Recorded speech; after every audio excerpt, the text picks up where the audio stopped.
fazer um pedido para uma criança, um adolescente, e como atender os pedidos lá da escola. Tem um monte de informações preciosas e importantes nas pitadas de Girafeto para você. E nós vamos aprender a traduzi-las para que esse processo seja uma construção conjunta. Pode ser? Porque para aplicarmos algumas questões, a gente tem que olhar para a comunicação não violenta, que pode nos apoiar, que poderia ser vista também como um processo de construção. Ela pode traduzir as palavras e identificar as necessidades que estão escondidas por trás de todas as questões do que é dito. O processo de construção ajuda as pessoas a não alimentar a parentalidade com uma vontade de punir o filho, o parceiro que está colaborando, os professores e principalmente de não se autopunir. E nos convida a focar no que realmente precisa ser cuidado ou feito, em vez de ficar procurando culpados da história. Em primeiro lugar, é preciso que saibamos expressar o que de fato estamos pedindo e não o que não estamos pedindo. Disse Ruth Berman essa frase, não sei se eu pronunciei direito. Vou contar uma história. O pré-adolescente de uma família de 3 filhos foi rotulado dizendo assim: você é o único que não se dá bem nos estudos. Ele conta que os pais e os professores se comunicavam com ele através de exigências e que ele não tinha que fazer tudo do jeito que eles desejavam e na hora que eles queriam. E que às vezes ele não podia ou não queria fazer e se incomodava com a forma pela qual os pais reagiam diante desses momentos de impor limites. O pai insistia que ele cooperasse e que o pai justificava dizendo que o pai é tão responsável. Como que a conduta do filho poderia ser incompatível? Como exemplo, ele fala do que ele oferecia, do que ele dava para o filho. E ele se sentia incomodado por não ter que ir nas reuniões de pais e ouvir dos professores que o filho dele era descomprometido. A professora, fazendo a parte dela, cobrou o rapaz para ele ter compromisso com os estudos diários.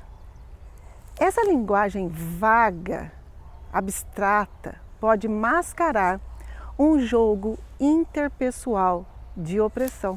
Mesmo que pareça normal, esse tipo de comunicação na nossa cultura, como que a gente podia ajustar? O pré-adolescente tinha muitas dificuldades para se organizar com os conteúdos e também ele não sabia como descrever para os pais o que ele sentia naquelas aulas e com as suas dificuldades, principalmente para a professora. Nessa faixa etária eles preferem não contar e ele se sentiu acusado, comparado com as suas irmãs, dando uma comparação, um cheque na honestidade dele. Nessa faixa de idade, os jovens são pressionados para obterem os melhores rendimentos também. E eles são normalmente rotulados pelos colegas. Isso cresce toda a irritabilidade. E aí ele vai esvaziar no videogame. Os pais ficaram indignados, pois o filho tinha muita habilidade com videogame. Isso era a justificativa dos pais. E que os deixavam assim bastante desapontados por essa habilidade e não por outra. Além do que, as suas irmãs nunca deram trabalho. Cada um dos envolvidos, ao expressarem seus sentimentos comigo e necessidades no consultório, nós juntos nos conectamos com os sentimentos dele, os sentimentos da professora, do próprio adolescente. E ao nomear os nossos sentimentos, a gente pode aferir as nossas necessidades. Porque o jovem tinha uma necessidade de previsibilidade. para poder se organizar no tempo de estudo. E esse jovem também queria respeitar os seus ritmos e disponibilidades.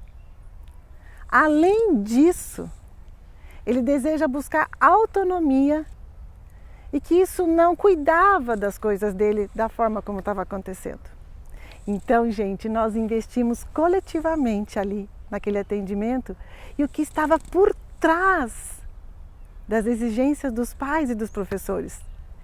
E juntos nós entendemos quais eram os pedidos e que os pais e os professores não se sentiam confortáveis também por fazer esses pedidos para o adolescente, que deixava uma tensão.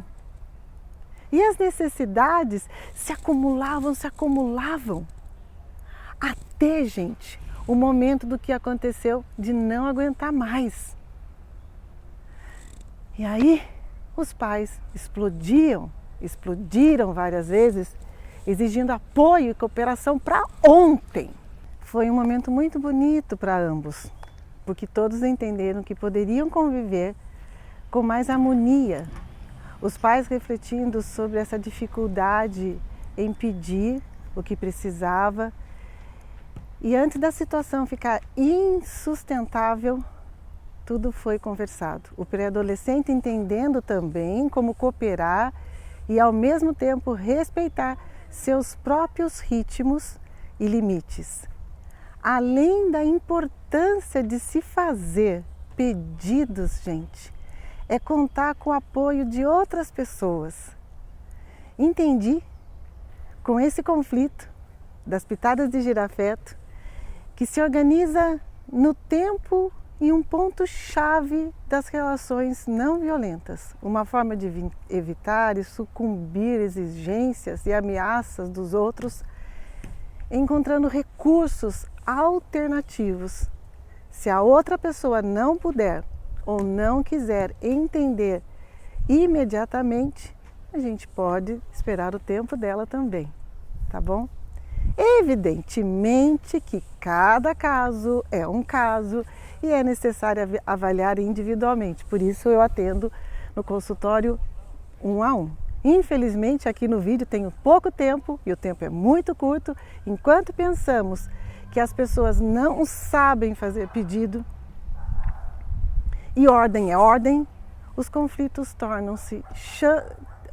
têm mais chances para se iniciar um processo de desconexão. O conflito, na maioria das vezes, surge quando as pessoas veem caminhos ou soluções diferentes para a mesma situação, não é?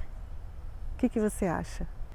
Eu sou Arlete, a mãe girafa, e trago toda a minha compaixão para você. Até a próxima quinta.